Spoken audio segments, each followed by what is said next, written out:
السلام علیکم، economy matters میں خوش آمدید۔ میں ہوں شازیب احمد۔ سب سے پہلے شامل کریں گے آج کی ٹاپ سٹوریز۔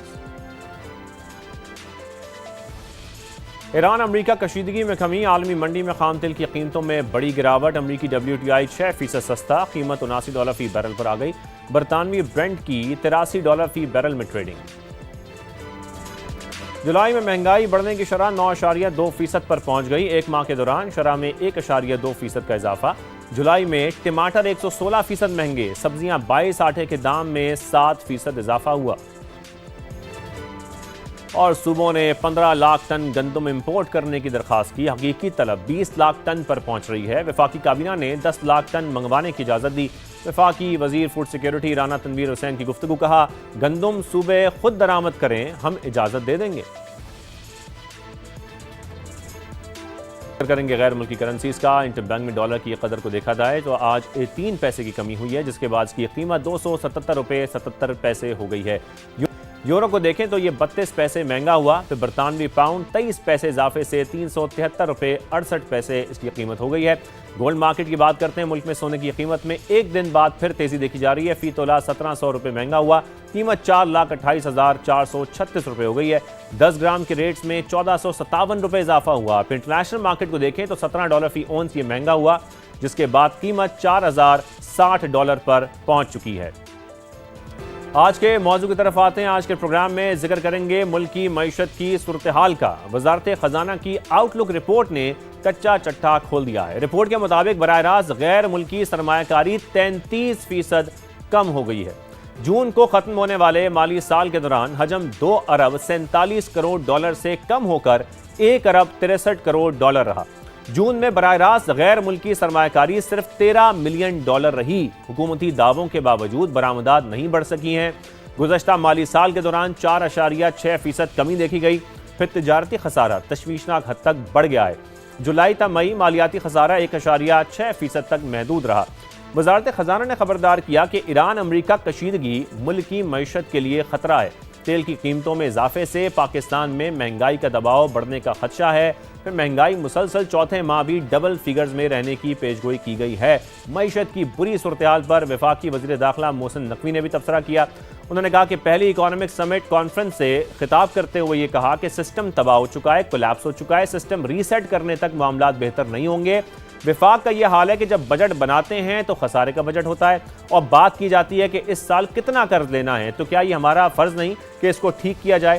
ایک فائل کو 4 سے 5 جگہوں پر رکاوٹوں کا سامنا کرنا پڑ جاتا ہے۔ یہ بھی انہوں نے کہا کہ نئے صوبے یا انتظامی یونٹس بنانے سے معاملات میں بہتری آئے گی۔ بزنس کمیونٹی کو سیاست میں آنے کی دعوت دیتے ہوئے بھی کہا کہ کوئی صنعت کار 10 کروڑ کی فنڈنگ دیتا ہے تو کوئی 50 کروڑ کی، یہ خود آگے آئیں، ورنہ 10 سال بعد بھی ایسے ہی مسائل آپ ہمارے سامنے بیٹھ کے بتا رہے ہوں گے۔ کیا کہا آپ کو سنواتے ہیں۔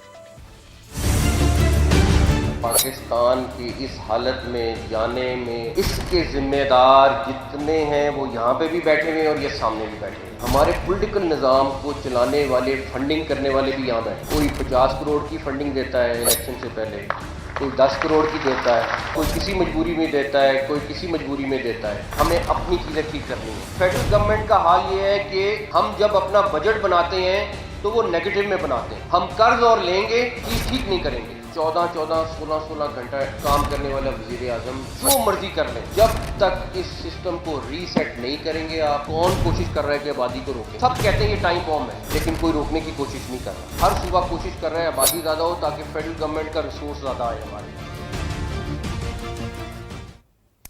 ساتھ میں وزیر اعظم کے کرپشن کے معاملہ اٹھانے کے بعد FBR حکام بھی جاگ گئے ہیں۔ ادارے میں بڑے پیمانے پر اکھاڑ پچھاڑ کی گئی ہے۔ 199 افسران کو تبدیل کر دیا گیا ہے۔ چیئرمین FBR راشد لنگڑیال خود بھی ادارے میں اب تک کرپشن ہونے کا اعتراف کر چکے ہیں۔ وزیر اعظم نے کیا کہا وہ بھی آپ کو سنواتے ہیں۔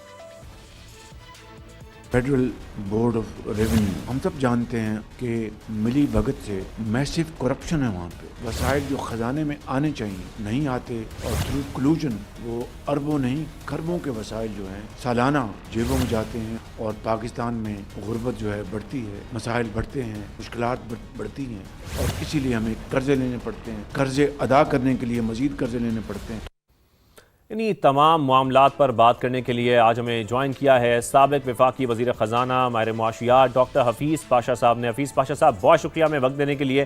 حفیظ پاشا صاحب، آغاز میں یہیں سے کرنا چاہتا ہوں، جس طریقے سے ہم دیکھ رہے ہیں کہ ہر جگہ گڈ گورننس پر اس وقت بحث ہو رہی ہے، نئے صوبے اور انتظامی یونٹس کی باتیں بھی ہو رہی ہیں، لیکن اگر صرف گڈ گورننس کی بات بھی کی جائے تو کسی بھی ملک کی ظاہر اکانومی کی ایک فاؤنڈیشن کہلاتی ہے یہ، انویسٹمنٹ بڑھتی ہے، اس کے پھر روزگار پیدا ہوتا ہے، کرپشن کم ہوتی ہے۔ یہ بھی کہا جاتا ہے کہ جب ہم دیکھ رہے ہیں کہ آبادی میں مسلسل اضافہ ہو رہا ہے تو ظاہر ہے یہ تمام فیکٹر اس کے پیچھے ہوتے ہیں۔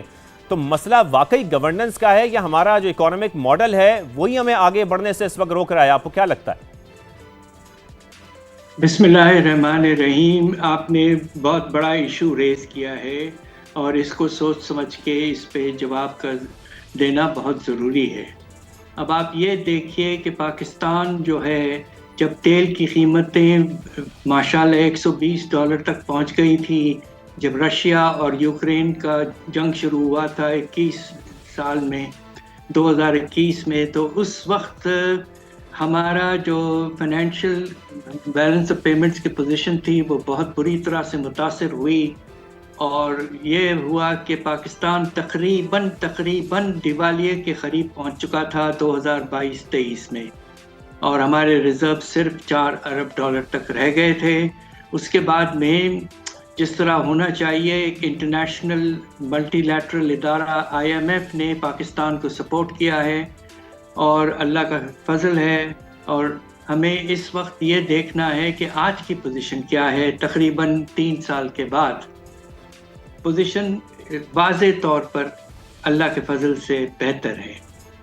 $4 ارب کے ریزروز میں بڑھ کر جون کے مہینے میں اس سال کے ریزروز $18.4 ارب تک پہنچ گئے تھے۔ اب تھوڑے سے کم ہوئے ہیں، مگر ابھی بھی ہمارے جو درآمدات کو 3 مہینے کے امپورٹ کا کور تقریباً مل چکا ہے۔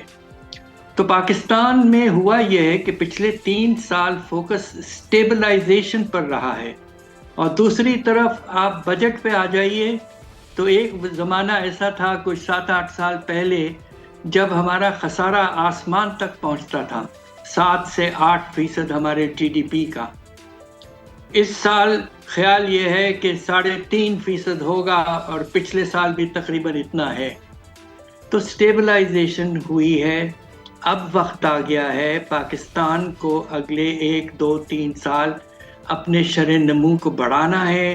اپنے شرح نمو کو بڑھانے کے نتیجے میں ہوگا یہ کہ بے روزگاری میں انشاءاللہ کمی آئے گی، اور لوگوں کے حالات میں کچھ انشاءاللہ بہتری آئے گی۔ مگر یہاں بھی ایک خطرہ موجود ہے، اور وہ یہ ہے کہ جو اس وقت جنگ چل رہی ہے ایران اور امریکہ میں، اس کے نتیجے میں حالات پھر سے پریشان کن ہو سکتے ہیں۔ یہ پوزیشن ہے آج پاکستان۔ یہ پوزیشن ہے آج پاکستان کی۔ مڈل ایسٹ کرائسس کے حوالے سے بھی میں آپ سے بات کروں گا، لیکن جیسا کہ آپ ذکر کر رہے ہیں اسٹیبلائزیشن کی، آپ نے ابھی ایک اپنے ریسنٹ آرٹیکل میں بھی لکھا کہ اس مالی سال میں پاکستانی اتھارٹیز کو الرٹ رہنا پڑے گا حفیظ پاشا صاحب، کیونکہ جو آئل امپورٹ بل ہے وہ بڑھے گا، ریمیٹنسز میں ڈکلائن آئے گا، اور ایکسپورٹس میں کمی ہوگی، جس سے ظاہر ہے پھر ہمارے جو فارن ایکسچینج ریزروز ہیں اس پر بھی دباؤ آئے گا، اور وزارت خزانہ بھی اس قسم کے اشارے دے رہا ہے۔ تو پھر تو بیلنس آف پیمنٹ کو سرپلس رکھنا ایک چیلنج نہیں ہوگا حفیظ پاشا صاحب؟ بالکل آپ خدا نہ خواستہ اگر آپ دیکھیے، اگر پھر سے اللہ کا فضل ہے، جس طرح آپ نے ذکر کیا کہ تیل کی قیمت آج تقریباً $80 پر پھر سے گر چکی ہے، مگر اب آپ یہ دیکھیے کہ اسٹریٹ آف ہارموز کو نہیں کھلا ہے، اور اب نئی ریڈ سی پہ بھی انٹرونشنز ہو رہے ہیں، تو تیل کا جو سلسلہ ہے وہ بہت بری طرح سے متاثر ہو رہا ہے، اس کے آنے کا سلسلہ اور ایکسپورٹ کا سلسلہ مڈل ایسٹ سے۔ تو خدا نہ خواستہ اگر یہ جنگ چلتی رہے، اگرچہ پیس کا بھی وقت آئے، مگر یہ کہ اگر یہ 2 آپ کے راستے نہیں کھلتے ہیں تو پھر تیل کی قیمت بہت اونچی رہے گی، اور